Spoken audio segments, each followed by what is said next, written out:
I just did is called a horse breath.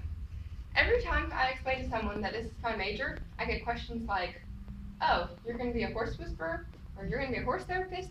My major is trauma-focused equine-assisted psychotherapy. And so when I have to re-explain to them, take a nice deep horse breath, and this is what I tell them. It's a TFEAP, also known as trauma-focused equine-assisted psychotherapy, is the use of horses in therapy for trauma victims. The definition of TFEAP, according to the natural life midship model, is this. These methods empower people to build healthy and functional relationships based on trust, respect, and understanding.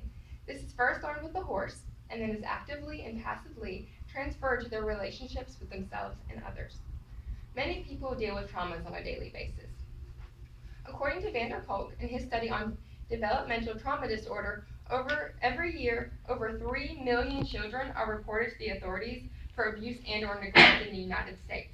Just think about how many of those children suffer from a post-trauma disorder. I personally grew up with siblings that they dealt with their traumas on a daily basis. I also grew up with horses. And there was a passion that arose in me to use horses as therapy for trauma victims. Today I'm going to explain to you what TFEAP is and how it's used for trauma victims through the two components of rhythmic riding and relationship logic. First, I want to explain to you why we use horses for trauma victims.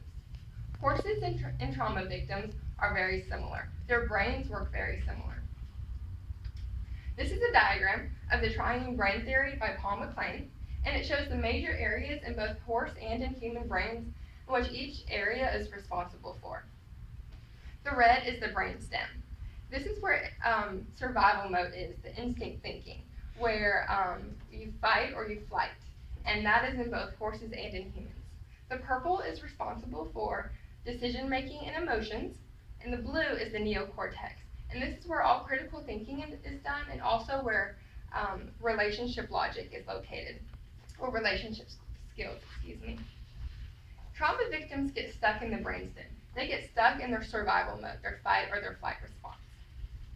Horses help trauma victims transition from thinking survivally to thinking critically to form relationships. This leads me to my next point. Rhythmic riding.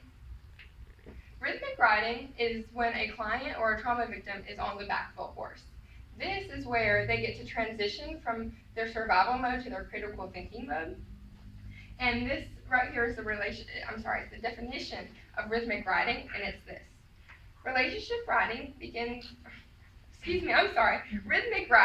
begins with some instruction on physiological responses to stress and techniques to alter such responses. These techniques include progressive muscle relaxation, deep breathing, and mindfulness.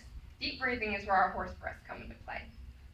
But in other words, rhythmic riding is the movement of a horse actually helps a trauma victim transition from survival mode to critical thinking. How cool is that? So now that I've told you how horses help trauma victims through how their brains work and also through rhythmic riding, I'm going to tell you about the next and final step in the TFEAP process, and this is relationship logic. Relationship logic is where the mission of TFEAP really comes into play. And this is the definition by natural life midship. A client is then able to accept responsibility for their part in creating a relationship with a horse as well as their human relationships with similar patterns. Relationship logic is done through groundwork on the ground with a horse. This is where they get to form a equal relationship with a horse. And this is also where our definition of TFEAP comes back into play. Let me repeat that for you. These methods empower people to build healthy and functional relationships based on trust, respect, and understanding. This is first learned with the horse, and then is actively and passively transferred to their relationships with themselves and with others. Today I explained to you what TFEAP is and how it's used for trauma victims through the components of rhythmic riding and relationship logic. I want you to remember the importance and the similarities of the trauma brain and the horse brain, and how those similarities are crucial for the success of TFEAP. I challenge you, think about your own relationships. Think about what's hindering them, whether it be a trauma or anger or even bitterness, because relationships are really important. And I want to leave you with this quote on relationships. A good relationship will withstand imperfections innate by life. Thank you.